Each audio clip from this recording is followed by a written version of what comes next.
안녕하세요, 여러분. 오늘 진짜 충격적인 이야기를 들고 왔습니다. 혹시 이런 말 들어보셨나요? 영포티는 꼰대다. 아, 정말요? 진짜 그럴까요? MZ세대가 SNS에서 맨날 까는 그 영포티 말이에요.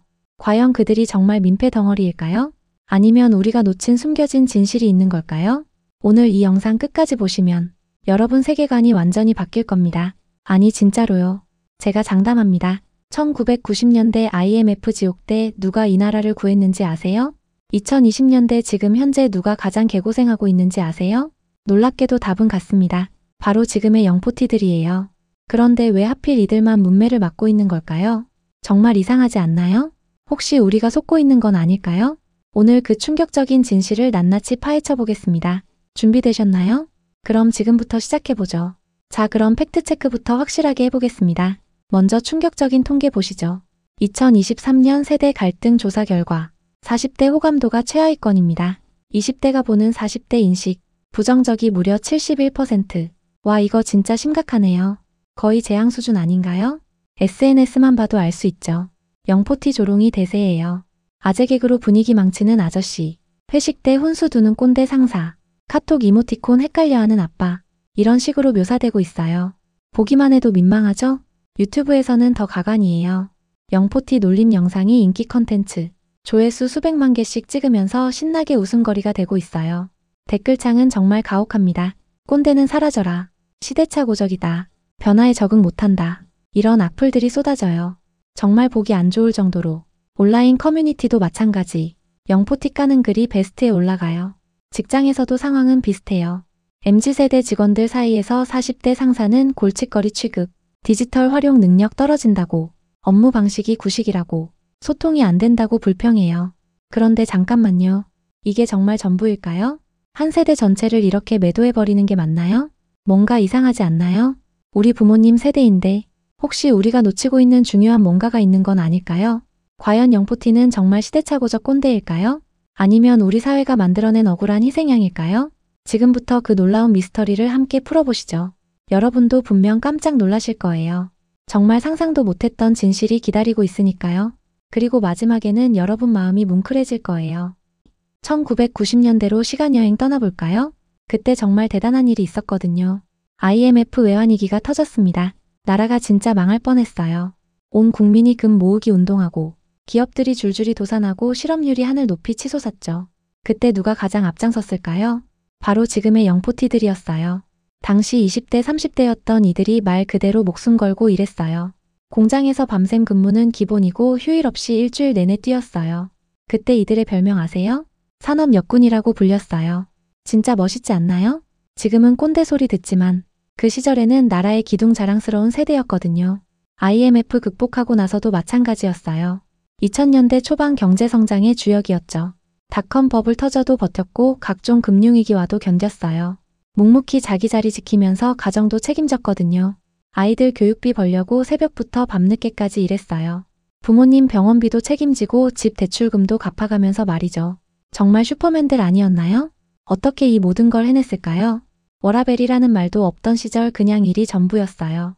그래도 불평 한마디 없이 가족을 위해 희생했거든요. 2002년 월드컵 4강 신화도 이들의 뜨거운 응원이 있었기에 가능했죠. 그 열정적인 응원 기억나세요? 대한민국을 외치던 그 모습, 정말 자랑스러운 세대였는데 언제부터 이렇게 된 걸까요? 2010년대 들어서면서 뭔가 이상한 변화가 시작됐어요. 스마트폰이 보급되기 시작했거든요. 세상이 완전히 바뀌었죠. 젊은 세대는 금세 적응했어요. 디지털 네이티브니까 당연하죠.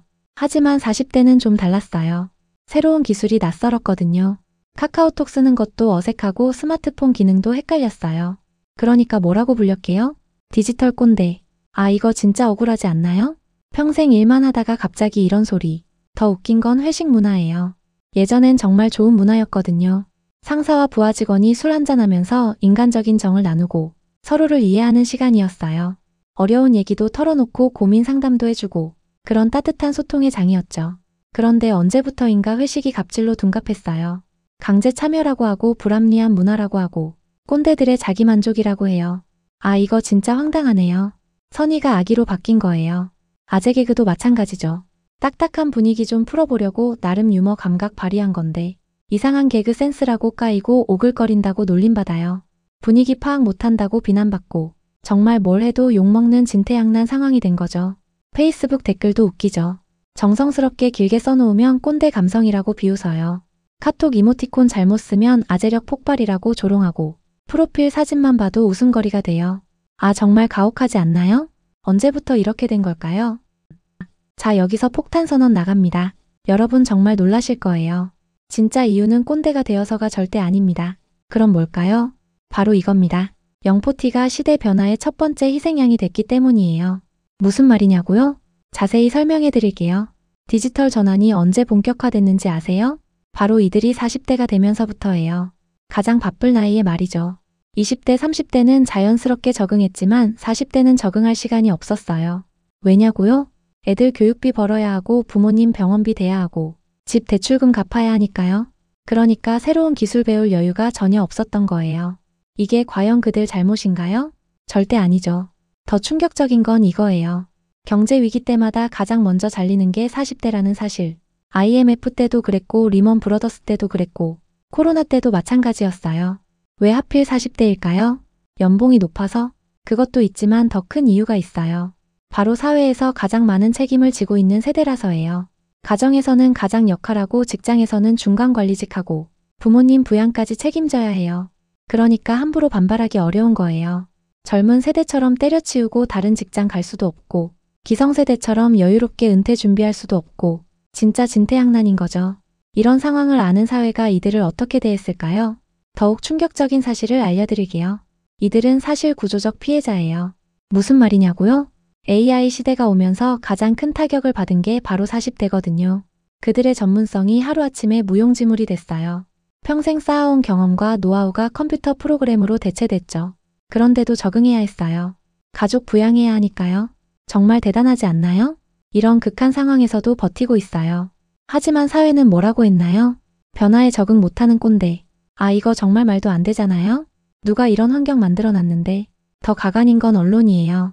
영포티의 어색한 모습만 골라서 보도했거든요. 카톡 이모티콘 잘못 쓰는 거, 아재 개그 하는 거, 이런 것만 부각시켰어요. 정작 이들이 얼마나 힘든지 어떤 노력을 하고 있는지는 전혀 다루지 않았죠. 결국 영포티는 희생양이 된 거예요. 급변하는 시대의 모든 충격을 가장 먼저 받은 세대. 그런데도 불평 한마디 안 하고 묵묵히 버텨왔어요. 이런 사람들을 꼰대라고 부르는 게 정말 공정한 건가요? 오히려 이들은 시대의 영웅이에요. 생존자이자 버팀목이었던 거죠. 그런데 우리는 지금까지 이들을 조롱해왔어요. 정말 부끄러운 일 아닌가요? 이제라도 달라져야 할 때입니다. 진짜 놀랍지 않나요? 우리가 꼰대라고 부른 그들이 사실은 시대의 첫 희생양이었다니. 자, 여러분 지금까지의 충격적인 이야기 어떠셨나요?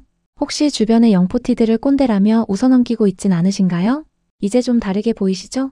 그분들의 진짜 모습이 말이에요. IMF 지옥에서 나라 구하고 자녀 교육비 대려고 밤새 일하고 부모님 병원비까지 책임지면서 그렇게 평생을 바쳐온 분들이에요. 정말 존경스럽지 않나요? 그런데 왜 우리는 이들을 조롱하게 됐을까요? 아마도 진짜 이야기를 몰랐기 때문인 것 같아요. 디지털 시대 적응 못하는 게 전혀 그들 잘못이 아니었어요. 시간도 없었고 여유도 없었고 그럼에도 계속 노력하고 있었거든요. 이제는 정말 바뀔 때가 됐습니다. 조롱이 아닌 존중, 단절이 아닌 소통. 그들이 있었기에 지금의 우리가 존재하는 거예요. 그들의 땀과 눈물과 희생이 오늘의 대한민국을 만들었어요. 이런 분들을 꼰대라고 부르는 건 정말 창피한 일 아닐까요? 앞으로는 다르게 봐주면 어떨까요? 영포티가 아니라 인생 선배로 시대의 어른으로 말이에요. 그분들에게서 배울 점이 정말 많아요. 끈기와 책임감과 희생정신, 가족에 대한 무조건적인 사랑. 이런 소중한 가치들을 우리도 이어받아야 하지 않을까요? 특히 요즘 같은 시대에는 이런 가치들이 더욱 소중해요. 개인주의가 만연한 사회에서 가족을 위해 희생하는 마음, 성과만 중시하는 문화에서 과정의 소중함을 아는 마음, 빠른 변화만 추구하는 시대의 기다림의 미덕을 아는 마음. 이 모든 것들을 영포티 세대가 몸소 보여주고 있어요. 그런데 우리는 겉모습만 보고 판단했던 거죠. 카톡 이모티콘 하나 잘못 썼다고 웃음거리 만들고, 아재 개그 한다고 시대착조라고 비웃고, 회식 문화 지킨다고 꼰대라고 매도했어요. 정말 미안한 마음이 들지 않나요? 그분들도 우리만큼 열심히 살고 계세요. 그분들도 새로운 시대에 적응하려고 노력하고 계시고, 그분들도 젊은 세대와 소통하려고 애쓰고 계세요. 다만 방법이 조금 서툴렀을 뿐이죠. 그런 서툰 모습을 따뜻하게 봐주면 안 될까요? 마지막으로 부탁 하나만 드릴게요. 오늘 집에 가시면 부모님께 안부 꼭 물어보세요. 고생 많으셨다고 사랑한다고 꼭 말씀드리세요. 진짜 늦기 전에 말이에요. 그리고 주변의 영포티 분들을 다른 시선으로 봐주세요. 조롱의 대상이 아니라 존경의 대상으로 말이에요. 그들도 우리와 같은 사람이고 나름의 고민과 어려움이 있어요. 조금만 이해하고 조금만 배려하면 얼마나 따뜻한 세상이 될까요? 이 영상이 도움됐다면 구독과 좋아요 꼭 눌러주세요. 더 많은 분들에게 희망과 감동을 전하는 힘이 됩니다. 오늘도 끝까지 시청해주셔서 정말 감사합니다. 그럼 다음에 또 만나요. 행복한 하루 되세요.